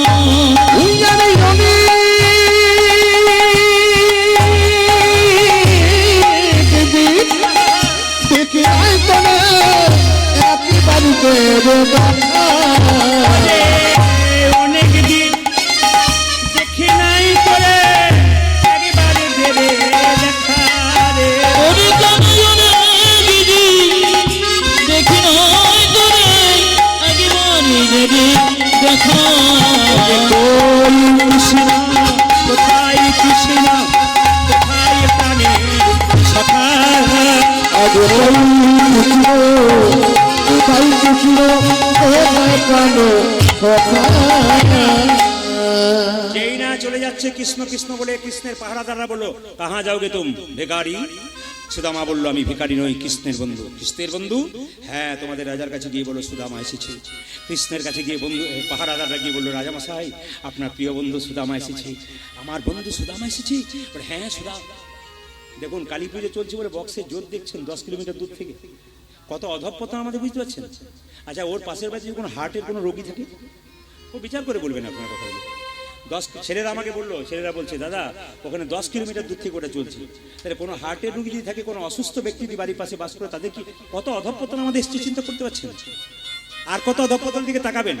আপনাদের ছেলে মেয়ে যদি এরকম করে আপনারা বাধা দেবেন, সেরকম ছেলে তৈরি করবেন না, ভালো ছেলে তৈরি করবেন। সবাই বলুন, রাধা রানী কি, শ্যাম সুন্দর কি। মায়েরা, কৃষ্ণ ছুটে গিয়ে, সবাই তাকাবেন, কৃষ্ণ ছুটে গিয়ে সুদামাকে বলে, সুদামা বস, আয় আয় আয়। সিংহাসনে বসিয়ে দিয়েছে মা। সুদামা বলছে, দেখ আমি তো ভিখারি মানুষ, আমাকে বসারি কেন, আমাকে নামিয়ে দে, আমাকে নামিয়ে দে। না না না না, বস বস বস বস বস বস বস বস। জোর করে যখন বসিয়ে দিয়েছে মা, রুক্মিণী সত্যভামাকে বলে, জল আনো। নিজের হাতে সুদামার পা দুটো কৃষ্ণ ধুইয়ে দিচ্ছে, আর সুদামার পা দুটো কৃষ্ণ বুকে নিয়ে বারবার কাঁদছে। কিছুক্ষণ পরে যখন দুজনেই কাঁদছে, তখন সুদামা কৃষ্ণ চালাকি করে বলল, সুদামা তুই বিয়ে করেছিস? হ্যাঁ রে, আমার স্ত্রী বসুন্ধরাই তো তোর কাছে পাঠালো। কৃষ্ণ বলল, তুই খুব অন্যায় করেছিস। বলে, কেন? তুই যে বিয়ে করেছিস সুদামা, আমাকে নিমন্ত্রণ করিসনি। এদিকে তুই যে বিয়ে করেছিস, আমাকে নিমন্ত্রণ করিসনি। তখন সুদামা বলছে, আমি তো একবার বিয়ে করেছি, তুই যে 16,108 বার বিয়ে করেছিস, তুই কবার নিমন্ত্রণ করিস? জেরে বললেন, হ্যাঁ না না, আমি তো একবার করেছি, তুই যে 16,108 বার একবার নিমন্ত্রণ। কৃষ্ণ বলছে, ভুল হয়ে গেছে ভাই, ভুল হয়ে গেছে। আচ্ছা বাস বাস, কথাটা হচ্ছে কি জানিস, অনেক দিন পরে বন্ধু বন্ধুর কাছে এলো। বন্ধু যদি বন্ধুর কাছে নিয়ে আসে তাহলে কি আনে? সুদামা তখন তাড়াতাড়ি বগল দাবা দিচ্ছে, এইবার বোধহয় দেখতে পেয়ে গেছে। কৃষ্ণ বলছে, না না, তুই চালাকি করিস না সুদামা, কেউ জানুক আর না জানুক, আমি তো অন্তর্যামী ভগবান, আমি জেনেছি তুই কি এনেছিস। কি দো এই কি দো বয়ে নেছিস সখা, তাও দেখিয়া বয়ে নেছো সখা, তাও দেখিয়া। চালাকি করিস না, তুই ভাবছিস আমি জানি না। কি দো বয়ে নেছো সখা, তাও দেখিয়া আজকে দেবো এনেছো সখা, তাও দেখিয়া নেছো সখা, তাও দেখিয়া তুমি বয়ে নেছো সখা, তাও দেখিয়া সংকোচমা নিয়া কেন গোপিত করিল, আজ সংকোচমা নিয়া কেন গুপ্ত করিল, সংকোচমা নিয়া কেন গোপিত করিল, আজ সংকট মা নিয়া কেন কত করিল। কি দো বয়ে নেছো সখা, তাও দেখিয়া তুমি কি বয়ে নেছো সখা, তাও দেখিয়া দেবো এনেছো সখা, তাও দেখিয়া। কৃষ্ণ বলছে, তুই চালাকি করছিস, তুই কিছু আনিস নি, কই দেখি দেখি দেখি দেখি, দে দে দে দে দে, না দেবো না, না দে বলছি, না দেবো না, না দে বলছি। কৃষ্ণ জোর করে কেড়ে নিয়েছে। সুদামা, তুই আমার জন্য শুকনো চিড়ে এনেছিস? তুই আমায় কত ভালোবাসিস রে ভাই, লোকে আমায় মিষ্টি খাইয়ে খাইয়ে জিভটাকে নিরস করে দিয়েছে রে, আর আমার মিষ্টি ভালো লাগছে না, তুই এত ভালোবাসিস। শুকনো চিড়েগুলো আবার ভিজিয়ে এনেছিস যাতে আমার গলায় লেগে না যায়। সুদামা বলল, কানাই রে, আমি আনবার কালে তোর জন্য শুকনো চিড়ে এনেছিলাম, আমি ভিজিয়ে আনি না। চিড়েগুলোকে দেখছিলাম আর ভাবছিলাম, আমার ভাই কানাইকে কতজন সোনার থালায় রূপোর থালায় পায়েস দেয়, আমি কেমন করে শুকনো চিড়ে তুলে দেবো আমার কানাইয়ের মুখে। এই কথা ভাবিতে ভাবিতে আমার চোখের জলে চিড়ে ভিজে গেছে দাই। ধরে কেন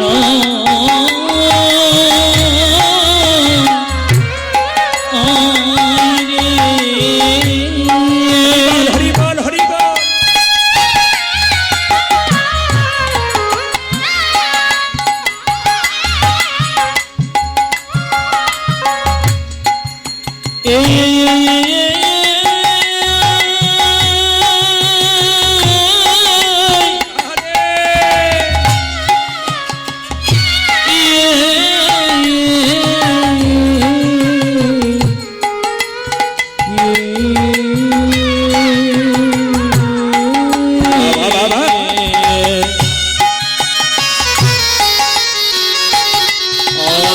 চোখের জলে ছিঁড়ে ভিজিয়ে গেছে কানাই কানাই কানাই বলে কৃষ্ণ প্রাণ গোবিন্দ বলে কানায় কানায় কানায় হলে কৃষ্ণ প্রাণ গোবিন্দ বলে কানায় কানায় হলে কৃষ্ণ প্রাণ গোবিন্দ বলে আমার চোখের জলে ছিঁড়ে ভিজে গেছে রে।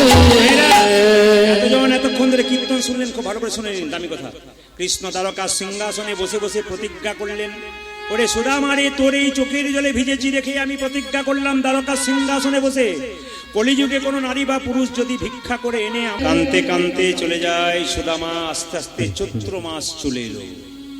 চৈত্র মাসের শেষের দিকে একটা পূজা হয়, আপনাদের সব জানা আছে। কি পূজা জোরে বলুন? চড়ক পূজা। চড়ক পূজার আগের দিনে একটা পূজা হয়, কি পূজা বলুন তো জোরে বলুন? নীল ষষ্ঠী পূজা। কোথায় কোথায় হয় আসতে এই দেখাবেন। অনেকে নীল ষষ্ঠী সম্পর্কে জানে না। একজন ব্যক্তি আমাকে বললেন, আপনি নীল ষষ্ঠী সম্পর্কে জানেন? বললাম তা তো জানবো। বলে তাহলে একটু বলবেন, বলে দিন। মায়েরা, এই সন্তানদের মঙ্গল কামনার জন্য একজন মা নীল ষষ্ঠী পূজা করবে। শুনবেন, যারা মা হয়েছেন, যাদের বাচ্চা আছে, আর যাদের বাচ্চা আছে অথচ মা হয়েছেন, সন্তানের প্রতি প্রীতি নাই, তাদের শোনার দরকার নেই। যারা মা হয়েছেন তারা শুনবেন। মালদাতে কয়েকদিন আগে গান করতে গেছিলাম।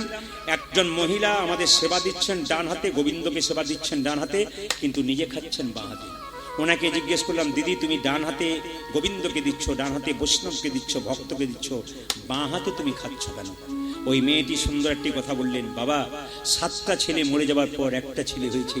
গোবিন্দের কাছে প্রার্থনা করেছিলাম পেটে বাচ্চা থাকাকালীন, হে প্রভু তুমি তো 7টা ছেলে কেড়ে নিয়েছো, এবার 8 নম্বর আসছে, কৃষ্ণের মতো সন্তান যেন হয়। আর দ্বিতীয় কথা, আমি আমার ডান হাতটা তোমাকে দিয়ে দেবো, আমি কোনোদিন ডান হাতে খাবো না, আমি বাঁ হাতে চিরকাল খাবো। একজন মা তার সন্তানের জন্য সারাটা জীবন তার ডান হাতটা গোবিন্দকে দিতে পারে, বৈষ্ণব সেবায় দিতে পারে। একজন মা কেন নীল ষষ্ঠী পূজার দিনে বাবার মন্দিরে একটা পূজা করতে পারে না? শুনবেন ভালো করে। কয়েক সপ্তাহ আগে ধানবাদে গান করছিলাম, দুটো লীলা একসঙ্গে হয় ওদের, 4টে দিন গান হয়। 2 দিন আমাকে বায়না করেছিল। যার বাড়িতে বাসা সবাই কীর্তন শুনতে যাচ্ছে, মহিলা দরজায় বসে আছে। কীর্তন হচ্ছে প্রায় 500 মিটার দূরে, তো উনি যাচ্ছেন না। প্রথম দিন গেলেন না, তাহলে বললাম যে বাড়িতে প্রচুর চাপ আছে, লোকজন এসছে, কর্ম করেছে, যেতে পারেনি। দ্বিতীয় দিন যখন উনি বসে আছেন, উনি যখন আমাদের গানের পর চাটা করে দিচ্ছেন, তখন দিদি তুমি কেন যাচ্ছ না, সবাই যাচ্ছে তুমি গেলে না কেন? তখন উনি কাঁদছেন। বললাম কাঁদছো কেন, কি হয়েছে, কি হয়েছে তোমার, কি হয়েছে, কাঁদছো কেন? উনি বলছেন, একটা সুন্দর কথা বললেন, শুনলে চমকে যাবেন। বলছে, বাবা যেখানে কীর্তন হচ্ছে সেখানে একটা পুরনো বাড়ি ছিল। আজ থেকে 17 বছর আগে আমার 2টো মাত্র ছেলে, যে ছেলেটাকে বাড়িতে দেখতে পাচ্ছ ওটা একটা ছোট ছেলে ছিল, ওই ছেলেটা ওখানে খেলা করছিল, ওই দেওয়ালটা চাপা পড়ে মরে গেছে। তখন থেকে আমি ওইদিকে পেরোই না। ওটা মেন রাস্তা, সবাই যায়, আমি পেরোই না কেন? ওখানে গেলে আমার খোকার কথা মনে পড়ে যায়। আর আমি মনে মনে ভাবি, ওই দেওয়ালটা চাপা পড়ে আমার খোকা যখন মরেছে, আমার খোকার প্রাণটা কত কষ্টে বেরিয়েছে। আমি মা হয়ে যদি মৃত্যুর পরে আমাকে ওইদিকে নিয়ে যায়, আমি কিছু বলবো না, কিন্তু জীবিত থাকতে আমি মা হয়ে ওইদিকে কোনোদিন পেরোবো না। একজন মা তার সন্তানের জন্য কত কিছু ত্যাগ করতে পারে, বুঝতে পারছেন? তাহলে আপনারা তার সন্তানের জন্য কি করবেন না আর কি করবেন একটু বলে দিন। এদিকে এদিকে মা দিকে যে একটা গল্প করছে তাকে বলুন। কি বললাম মায়েরা? নীল ষষ্ঠী পূজা কোন দিনটাতে? সবাই তাকায়, চড়ক পুজোর আগের দিনে। এই নীল ষষ্ঠী সম্পর্কে একটা পুরাণ মত আছে। পুরাণ মত কি? পুরাণ মত বলুন তো। নীল ষষ্ঠী অ্যাকচুয়ালি নীলের পুজো। কার নীলের পুজো? বলছে ভগবান শিব, তার কণ্ঠে বিষ ছিল না, জেনে বলে হ্যাঁ না, এই যে নীলকণ্ঠ। যখন দেখবেন সমুদ্র মন্থনের সময় বিষ আর অমৃত উঠেছিল, দেবতাদের মধ্যে লড়াই হয়েছিল, কিন্তু গরল যখন উঠেছিল কেউ পান করছিল না। দেবতারা তখন হিসাব করলেন, বাবা শিবকে দরকার, বাবা তখন সেই কি বিষটার নাম কি ছিল, হলাহল বিষ। সেই হলাহল বিষটা গ্রহণ করেছিল, এই গোড়ার মধ্যে রেখেছিল। এখানে এত বিষের তাপ যে এখানটা নীল হয়ে গেছিল। তখন থেকে বাবাকে নীলকণ্ঠ বলা হয়, কণ্ঠে যেহেতু নীল ছিল। সবাই দেখা, এটা অ্যাকচুয়ালি পক্ষে মায়েরা নীলকণ্ঠের বিয়ে, মানে আমাদের শিবের বিয়ে। সবাই শুনবেন, বলছে যে সতী যখন দক্ষ যজ্ঞের সময় তার বাবা যখন শিবকে নিমন্ত্রণ করেন নাই, তখন সতীর দেহত্যাগ করেন নাই। জোরে বলেন হ্যাঁ না না। সেই জায়গাটা আপনারা হরিদ্বারে গিয়ে দেখতে পাবেন। আমি হরিদ্বার বেড়াতে গিয়েছিলাম, দেখে এলাম, খুব মনোরম জায়গা। কিন্তু ওখান থেকে আমি অনেক ছবি তুলে নিয়ে এসেছি। তো সবাই তো এখন সতী যখন দেহত্যাগ করেছিল, সতীর মৃত্যুর পরে সতী নীলধ্বজ রাজার কন্যা নীলা রূপে, নীলাবতী রূপে জন্ম নিয়েছিল। কি বললাম? সতী পরের জন্মে নীলধ্বজ রাজার কন্যা নীলাবতী রূপে জন্ম নিল। এই নীলাবতীর সঙ্গে ফের আবার শিবের বিয়ে হলো। পরে চিন্তা করুন, তার শিব কত বয়স, শিবের সঙ্গে বিয়ে হলো। অ্যাকচুয়ালি শিবের সঙ্গে নীলাবতীর বিয়ে হয়েছিল, ওই জন্য এটাকে নীল পূজা বলা হয়।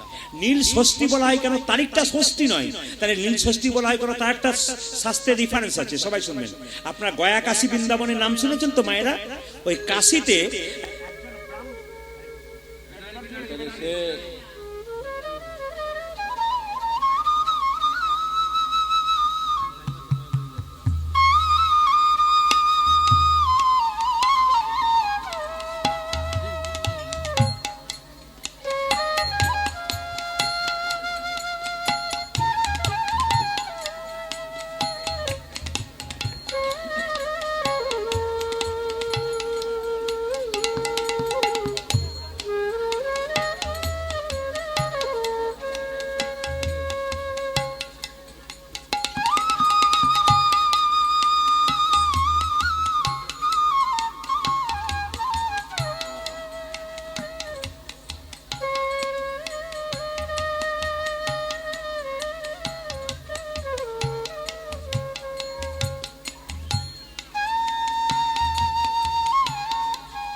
জয় নিতাই, একবার উলুধ্বনি দিন, সবাই উলুধ্বনি দিন। নিতাই গৌর হরি বল। এবার এবার এবার নীল ষষ্ঠী কথা যখন বলবো, মায়েরা একটু মাথায় কাপড় নেবেন, যারা আছেন একটু ভক্তি করে সবাই শুনবেন। বাবারা তো শুনবেনই, আপনারা শুনবেন। মায়েরা, এই কাশী ধামে দুজন স্বামী স্ত্রী ছিলেন, সব উপবাস করছেন। আপনার যেমন সংসারে মেয়েরা আছে, দেখবেন খুব উপবাস করে। আমি একটা কথা বলে দিই, যে যেখানে পুরুষ মানুষ আছেন, একজন নারী কিন্তু, একজন পুরুষ কিন্তু বড় হতে পারে একজন নারীর জন্য। খুব ভালো করে শুনবেন। একজন নারী যদি আনারী হয়, পুরুষ নিচে যায়, নেমে যায়। আর নারী যদি নারীর মতো হয়, পুরুষ উপরে ওঠে। পদ্মাবতী নারীর মতো নারী ছিল, জয়দেব উপরে উঠেছিল না, কি বলছেন? গোবিন্দ পেয়েছিল। আচ্ছা, বিল্লমঙ্গল চিন্তামণি নারীর মতো নারী ছিল, বিল্লমঙ্গল গোবিন্দ পেয়েছিল। এই জন্য বারবার বলবো, বাবা নারী যদি নারীর মতো হয়, গোবিন্দ কি পায়? আপনার বাড়িতে কেউ যদি কোনোদিন আসে না, নিয়ে বলে মা একটু সেবা করবো, একবারে না বলবেন না। সবার কাছে নিবেদন রইল, আসলে দাঁড়িয়ে একবার কথা দিয়ে গেলাম, যদি কোনোদিন কোনো ভাগ্যক্রমে আপনার দরজায় কে এসে বলে মা আজকে চাকরি খেতে দেবে, আপনি একবারে না বলবেন না, একবারে না, স্বার্থপর মতো ভাব করবেন না।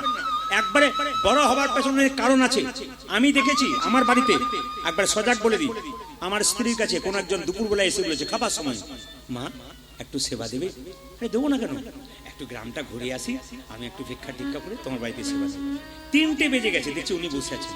তুমি খাওনি কেন? বলছে ওই যে ভাই আমাকে কথা দিয়ে গেছে যে তোমার বাড়িতে খাবো, ওই জন্যে আমি বসে আছি তখন পর্যন্ত। তার মানে কি, একজন নারীর কর্মের দ্বারা একজন পুরুষ অনেক উপর উঠতে পারে। শুধু পুরুষ বড়, দেখুন একটা নারী আনারী হলে পুরুষ নিচে নিয়ে যায়, কিন্তু পুরুষ নারী যদি নারীর মতো হয়, তাহলে পুরুষ কিন্তু দেখবেন এ সমাজে যত বড় বড় মহাপুরুষ হয়েছেন, যত বড় বড় পণ্ডিত লোক হয়েছেন, সবার পেছনে নারী আছেন। বেশিরভাগ ক্ষেত্রে, সবার নয়, বেশিরভাগ ক্ষেত্রে দেখবেন নারীর শক্তি আছে। নারী শক্তি যদি না থাকে, পুরুষ কোনো মতে এগোতে পারে না। দেখবেন নারী হচ্ছে, একজন স্ত্রী হচ্ছে একজন স্বামীর মানসিক রোগের ডাক্তার। একজন স্ত্রী হচ্ছে একজন স্বামীর মানসিক রোগের ডাক্তার। কেন বলুন তো? স্বামী যদি চরিত্র খারাপ হয়, উল্টো পথে যায়, স্ত্রী তার সেবার দ্বারা, ভালোবাসার দ্বারা নারীকে নিজের পথে ফেলতে পারে। কিন্তু লক্ষ্য করুন মায়েরা, পুরুষ যদি সারাদিন পর পরিশ্রম করার বাড়ি আসে, স্বামী স্ত্রী তার সেবা যত্নের দ্বারা স্বামীর সুস্থতা করে দেয়। ইনি হচ্ছেন নারী। এরকম নারী হন, জীবন সুন্দর হবে। ভগবানকে ডাকতে হবে না, ভগবান আপনার বাড়ি আসবে, বলবে তোমাদের নারী পুরুষের এত ভালোবাসা, একটা ফল পেয়েছেন, ছেলে মেয়ে হয়নি, অর্ধেকটা করে স্বামী স্ত্রীকে ভাগ করে খান, আনন্দ আছে। একটা কিছু খাবার পেয়েছেন, এনে রাস্তায় না খেয়ে স্ত্রী অর্ধেকটা দিয়ে বলবেন তুমি অর্ধেক খাও আমি অর্ধেক খাই। এরকম প্রেম যদি কোনো সংসারে থাকে, সংসার গোটা হবে না। কে বলেছে? মায়েরা, এই জন্য আপনারা হলেন লক্ষ্মী দেবী। কেন? আপনি যখন বৌমা রূপে প্রথম এলেন, তখন আপনার শ্বশুর মশাই শাশুড়ি মা কি বলেছে? আমার লক্ষ্মী এলো গো, আমার লক্ষ্মী এলো। দেখবেন যখনই আপনি বাড়িতে এলেন, তখন শ্বশুর মশাই কি বলে? আমার বৌমা এলো গো, আমার লক্ষ্মী এলো। যে বৃদ্ধটা আপনাকে বলল বৌমা এলো, যে বৃদ্ধটা বলল লক্ষ্মী এলো, সেই বৃদ্ধের হাতে যদি শেষে দুটো খাবার তুলে না দিতে পারেন, আপনি লক্ষ্মী নামটা তো আপনার বাদ যাবে। আপনি কোথায় মা হলেন? আপনাকে মা বলা যাবে না, আপনাকে রাক্ষসী বলা যাবে। আপনার হাত যদি বড় না হয়, মন যদি বড় না হয়, আপনি ভালো সন্তানের মা কি করে হবেন? ঈশ্বরচন্দ্র বিদ্যাসাগরের মা খালের মা নয়, বিলের মা নয়, তিনি হলেন সাগরের মা। কেন? বিদ্যাসাগর তার মায়ের জন্য একটা শাল এনেছিল। মা, শালটা গায়ে নাও, নেয়নি, বাক্সে ভরে দিয়েছিল। দুদিন পরে জিজ্ঞেস করলো, মা তুমি শালটা নাওনি কেন? কেন নিলাম না জানিস বাবা? পাড়া প্রতিবেশীর কত মা ঠান্ডায় থরথর করে কাঁপছে, যেদিন তুই ওদের জন্য চাদর আনতে পারবি সেদিন শালটা নেব। এরকম মা না হলে, বড় মনের মা না হলে বড় মনের সন্তান জন্ম দেবেন কি করে? আগে মনকে বড় করতে হবে, না হৃদয়কে বড় করতে হবে। সবাই শুনে রাখুন, রামকৃষ্ণ দেব বললেন, তোমার বাড়ি যদি কেউ যায়, দুটো মিষ্টি জল দিতে পারো না পারো, দুটো মিষ্টি কথা অন্তত বলো, বাবা ভালো আছো তো। ব্যাস, এই কথাটা বললেই কিন্তু জীবন একবারে সুন্দর হয়ে যাবে। ও মা, কদিন বাঁচতে এসেছেন, চোখ মুজলে তো সব শেষ। আজকে রাত্রিতে কীর্তন শুনে রাত্রিবেলায় শোবেন, সকালবেলায় চোখ খুললে সকাল হবে, চোখ না খুললে পরকাল হয়ে যাবে। মা, অহংকারের কি আছে? কিছুই নাই। সবাই তাকাবেন, এত সুন্দর শাড়ি পরেছেন, আমরা এত সুন্দর কাপড় পরেছি। যেদিন শেষের দিন আসবে, যেদিন সবাই তোমাকে বড় হরি বলে শ্মশান ঘাটে নিয়ে যাবে, একটা রঙিন কাপড় দেবে না, একটা সাদা থান কাপড় কেটে তোমার শরীরে বেঁধে দেবে। কিসের অহংকার? এত খাবার খাচ্ছ ভালো ভালো, শেষ জীবনে শেষ দিনে দেখবেন যিনি চলে যাচ্ছেন তাকে তাকিয়ে দেখবেন, এক চামচ জল শেষ জীবনে পাওয়া যায়, সেই জলটা কারো ভেতরে যায়, কারো বাইরে চলে আসে, কোনো গ্যারান্টি নাই যে ভেতরে যাবে। মায়েরা, শেষ কষ্ট কি বলুন তো? মৃত্যুর সময় শেষ কষ্ট, প্রাণটা বেরোনোর জন্য ছটফট ছটফট করে, তবু প্রাণ বেরোয় না। মৃত ব্যক্তির দিকে তাকাবেন, ওই অবস্থা আমার হবে, আপনার হবে, সবার হবে। অনুভব করবেন শেষ জীবনের কথা, তবে মানুষ হতে পারবেন, নইলে চৈতন্য হবে না। ওগুলোকে নজর রাখতে হবে। আমাদের সমাজে যারা চলে যাচ্ছে, তারা যাবার বেলায় কেমন করে যাচ্ছে? শেষ দেখা কি? এত চোখে জিনিস দেখলেন, মৃত্যুর সময় আপনার ছেলে সামনে দাঁড়িয়ে থাকবে, আপনার চোখে ঘোলা পড়ে যাবে। ছেলেকে দেখেও চিনতে পারবেন না, মেয়েকে দেখেও চিনতে পারবেন না। খোকা এসেছিস কিন্তু খুঁজে পাবেন না, খোকা কোথায় দাঁড়িয়ে আছে। এই যদি শেষ হয় আমাদের পরিণতি, আপনাদের কাছে নিবেদন রইল বাবা, কীর্তন শোনা মানে চেতনা জাগানো, চৈতন্য জাগানো। মা উপবাস করেছেন, স্বামী স্ত্রী সব উপবাস করেছেন, কাশীধামে গিয়ে গঙ্গায় স্নান করে খুব কাঁদছেন, সন্তান হয় নাই।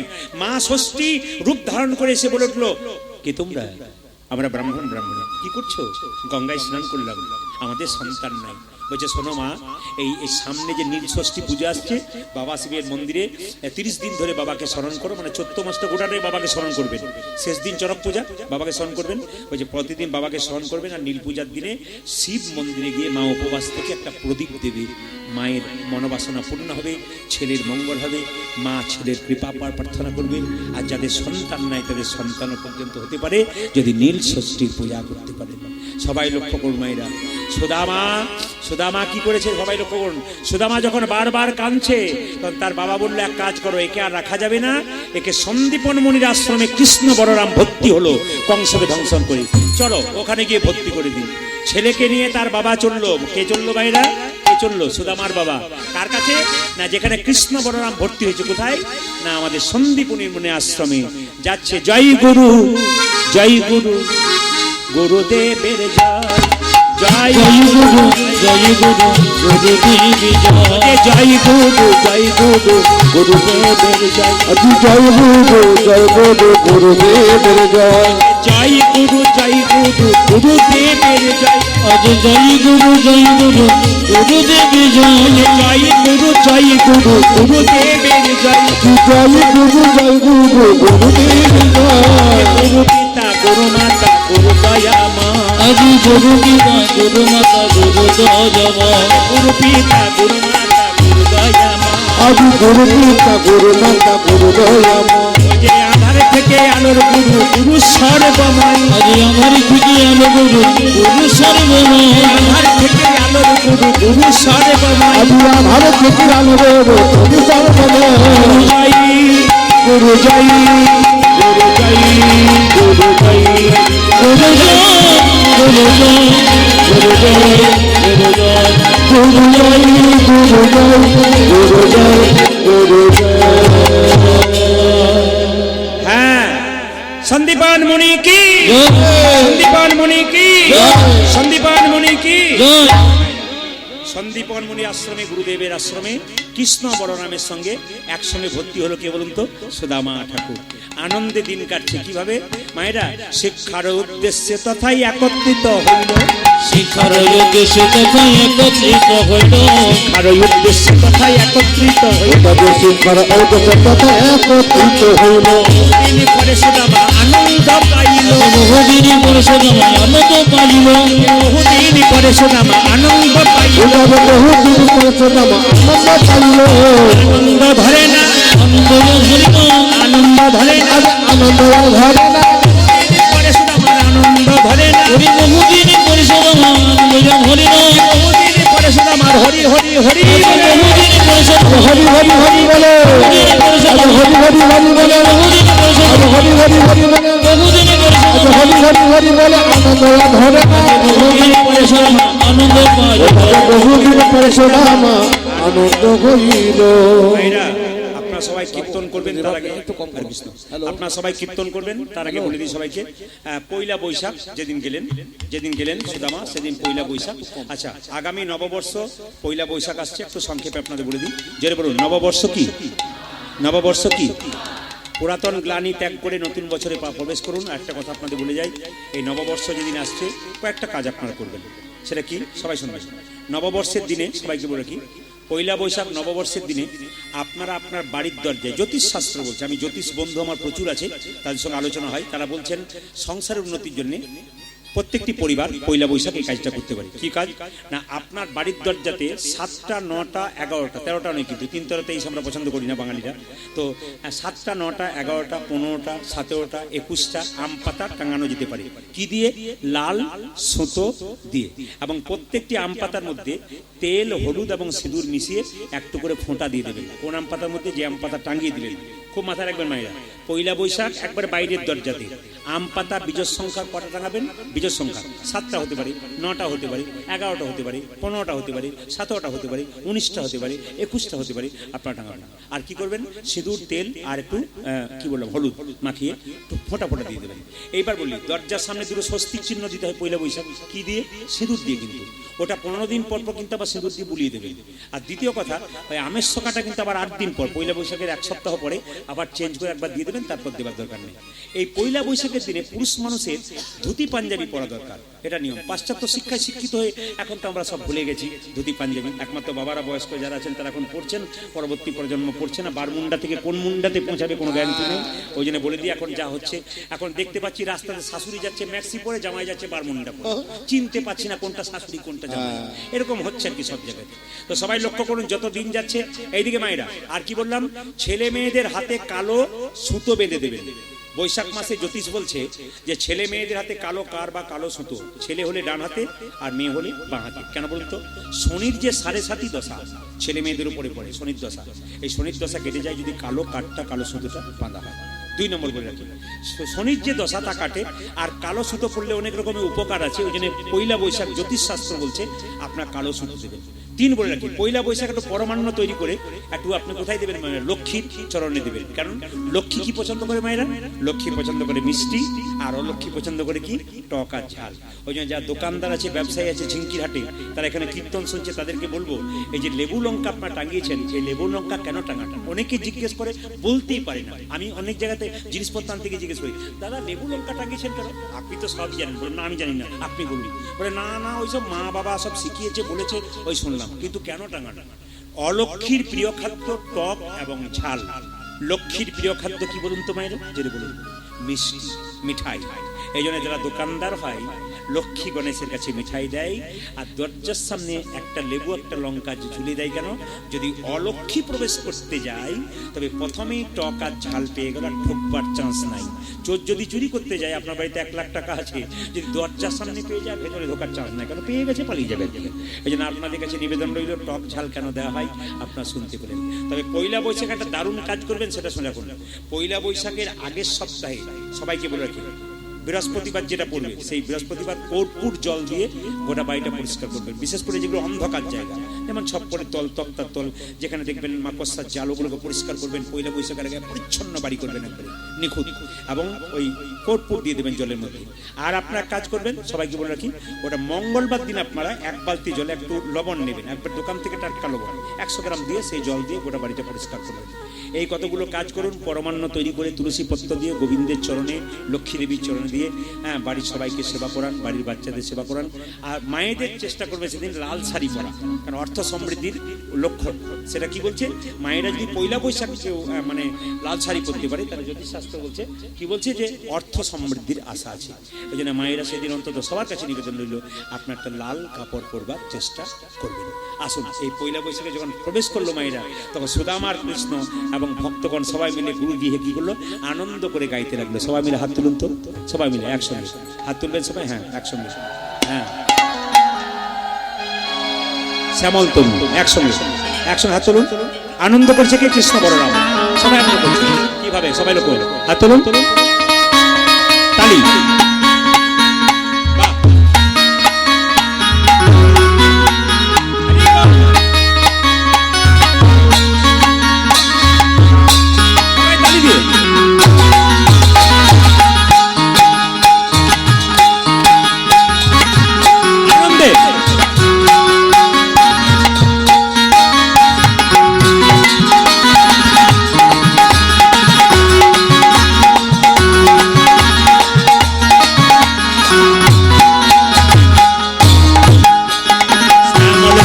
যে হলো আবিরের লাল, আবিরের লাল, হোলি খেলেছে আমার বাজে গোপাল। শ্যামল তনু যে হলো আবিরের লাল, আবিরের লাল, হোলি খেলেছে আমার ব্রজের গোপাল। শ্যামল তনু যে হলো আবিরের লাল, আবিরের লাল, হোলি খেলেছে আমার বাজে গোপাল।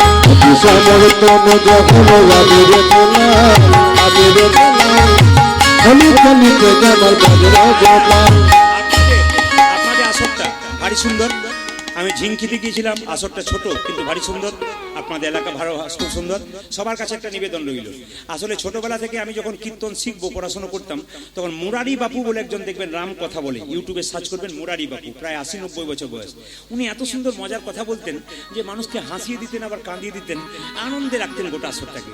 আমার বাবা বলতো, তুই কি দেখছিস? বলে মুরারি বাপুকে দেখছি। বলে কেন? ইনার মতো হতে চাই। বলে ওনার মতো হতে পারবি? বলে হ্যাঁ, উনি যেমন আনন্দ করান, বেশ সুন্দর প্রেমের কথা বলেন, ওরকম কথা বলতে শিখবো। মুরারি বাবু এত সুন্দর কথা বলেন।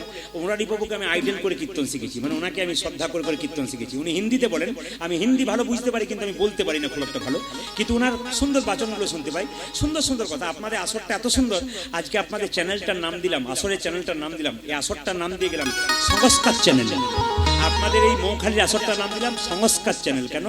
এখানে এসে সংস্কার শেখা যায়, আচার শেখা যায়। যদি এখান থেকে কেউ কোনদিন ফোন করেন, তাহলে বলবেন মৌখালির সংস্কার চ্যানেল থেকে ফোন করছি। আপনাদের সংস্কার ভালো হোক, আপনার সংস্কার যুক্ত হন, সংস্কার মুক্ত নন, কুসংস্কার মুক্ত হন, কিন্তু সংস্কার যুক্ত হন। হাত তুলুন। শ্যামল তনু যে হলো আবিরের লাল, হোলি খেলেছে আমার বাজে গোপাল। শ্যামল তনু যে হলো আবিরের লাল, আবিরের লাল, হোলি খেলেছে আমার ব্রজের গোপাল। সাথে লইয়া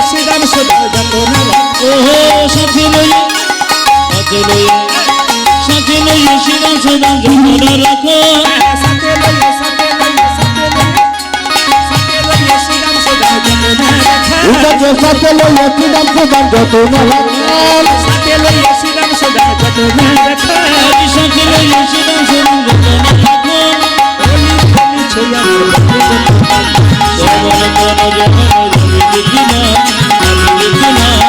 হলিকে দিছে আমার ব্রজ শ্যামল তন যখন লাগে রে হলি খলিতে আমার ভগবান রাধারে রাজবে বলি হরিল পিস্তারি নাল রঙে না গাজিলো হরি রাম হরি রাম হরি রাম হরি রাম হরি রাম হরি রাধারে রং দেবে বলে ধরিল পিস্তারি নাল রঙে না গাজিলো রাধা রে রঙ দেবে বলো ধরিল পুষ্কারি রাধা রঙে জাগা দিল রাধা বলে রং দিও না দোহাই নন্দলাল রাধা বলে রং দিও না দোহাই নন্দলাল রাধা বলে রঙ দিও না দোহাই নন্দলাল হলি হলি ছয়া